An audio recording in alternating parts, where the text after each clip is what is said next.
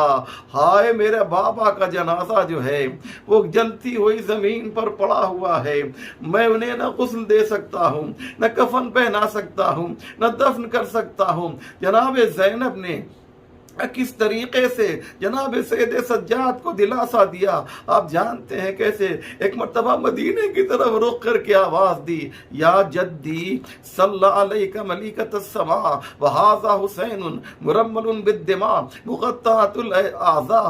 اے نانا جان، آپ جب دنیا سے گئے تھے تو آپ کے اوپر آسمان سے ملائکہ نے آ کر نماز ادا کی تھی، ارے آپ ہی کا یہ نواسہ حسین ہے جو زمین کربلا پر پڑا ہوا ہے، نہ کوئی غسل دینے والا ہے، نہ کوئی کفن پہنانے والا ہے۔